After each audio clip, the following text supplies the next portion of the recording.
Hello guys, this is Sweet Service TV and welcome back to my channel. But before I start the devotion guys, I would like to shout out the following person or channel na napunta rito at nag-join sa devotional. Shout out and God bless to Clarice Hilado, Megan Ortea, Divine Villarin, Grace Magsayo, Sofia Canilio, Junwi Abiden, Mark Taganili, Jules Magadia, Jan Pantilla, Gisela Zamora, Dana Lia, Gicomic Palma, Heart Ponsalan, Connie Blagian, Stevie, Heaven's Hope TV of Korea, SSC TV of Korea, Michael Aburita, Bon Anthony Balmoria, French Shandog, Ben Lawrence Chongko, Rian Cedric Brisaga, and Foreman's Works. Shoutout na rin sa mga hindi nakisabay na manood sa devotional, but still napunta pa rin dito para manood at makinig sa devotional.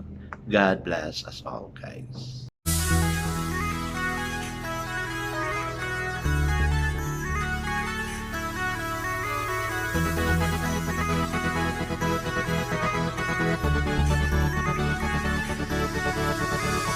TV, where you heard it, number one is on the top. Good advice is they'll never stop. TV, where you heard it, number one is on the top. Good advice is they'll never stop. So, busy na talaga yung mga estudyante and even us teachers are so busy because we have a lot of things to do. No? May nahabol na mga gawain, maski yung mga students sa practice nila, yung mga basta meron pa marami. No?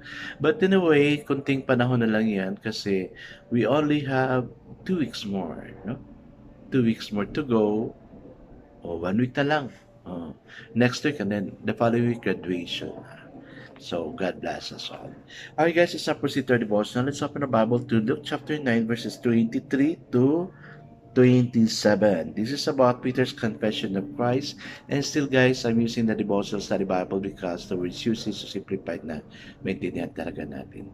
Okay, the word of the Lord in Luke chapter 9 verses 23 to 27 says, Then he said to them all, If anyone would come after me, he must deny himself and take up his cross and follow me. For whoever wants to save his life will lose it, but whoever loses his life for me will save it.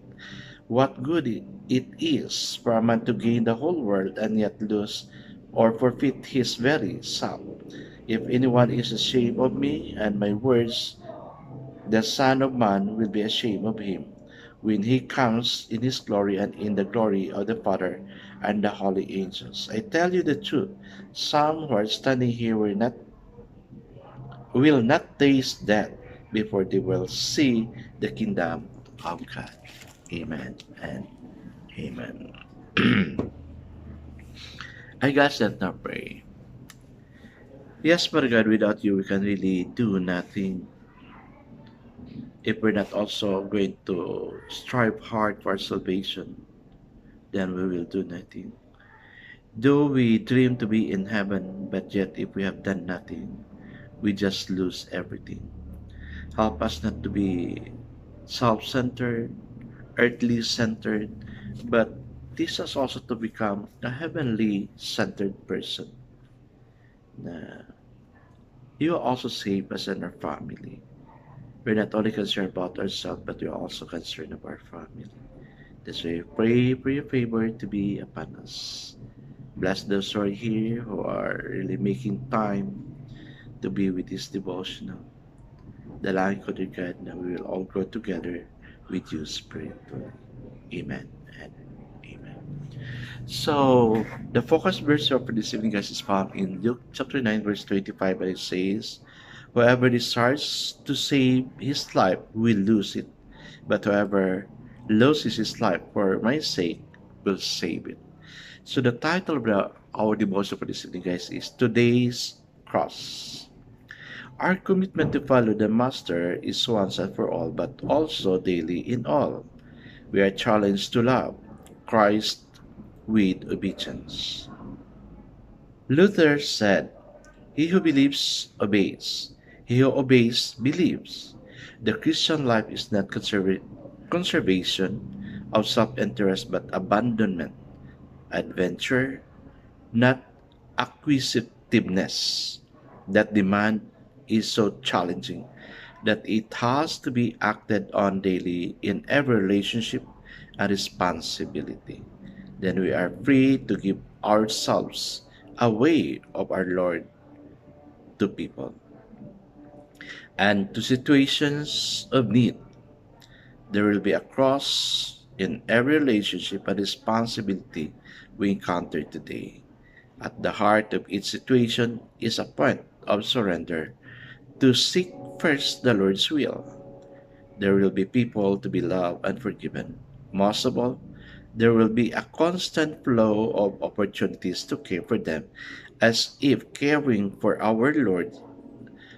Samuel Rutherford said, "If you take your cross and carry it lovingly, it will become to you like wings of a bird and sail to ship."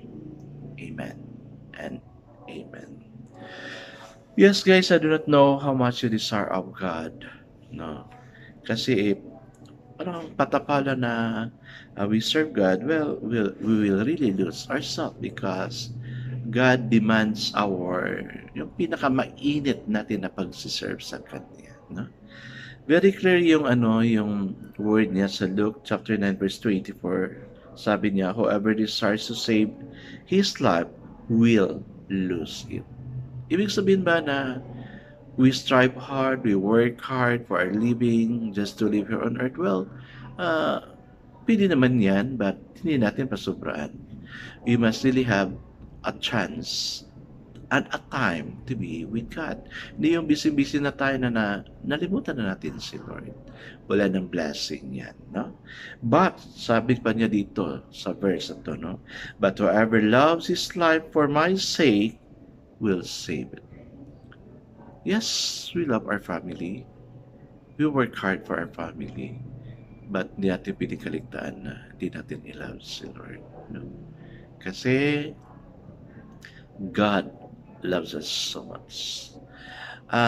This morning, after waking up, of course, I do not immediately stand up.